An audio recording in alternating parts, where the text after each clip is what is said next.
आपका जो प्रश्न है ये जलन और कुंठा से भरा हुआ है। जो आपने पूछा है ना अभी, पूजा होगी या नहीं होगी, ये सब बात की बात। आप पहले उस जमाने में किसी ऐसे व्यक्ति के होने की कल्पना कीजिए। उस जमाने में इन व्यक्ति के पास, बाबा साहब के पास 64 विषयों में 64 बेटा 64 विषयों में मास्टर डिग्री थी।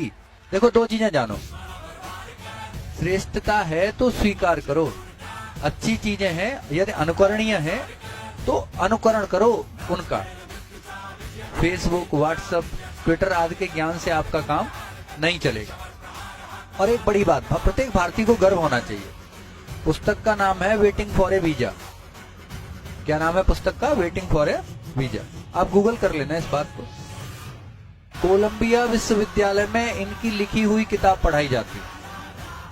जलने वाले जलते रहेंगे भाई साहब, आप अपनी जलन बरकरार रखें।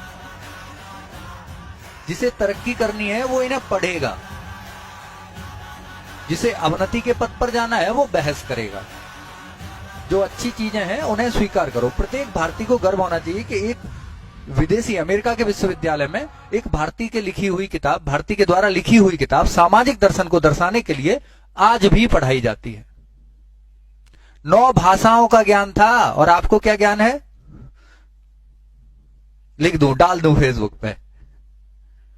एक बात और समझो, आप जितना आप तनाव बढ़ाएंगे जीवन में, पूजा की जाएगी कि नहीं की जाएगी, बड़ी अच्छी बात है, इसमें क्या बुराई है? जिसका जो मन, भारत स्वतंत्र देश है, करे, क्या प्रॉब्लम आ गई? अंबेडकर को पढ़ा किसने है?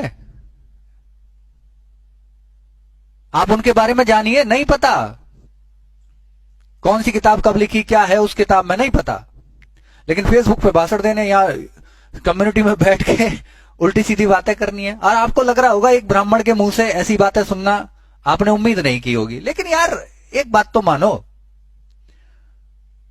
आज आप इतनी सुविधाओं के होने के बावजूद वो नहीं कर सकते जो उन्होंने कुछ न होने के बावजूद किया था।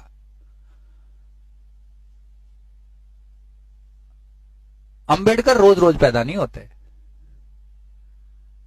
आप तो एक तिनका भी नहीं हो, आपकी मुसीबतें एक तिनके के बराबर भी नहीं है।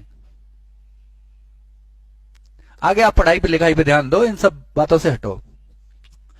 2-4 आदमी बहिष्कृत हैं। बहिष्कृत हितकारिणी सभा की स्थापना डॉक्टर भीमराव अंबेडकर ने सन 1924 में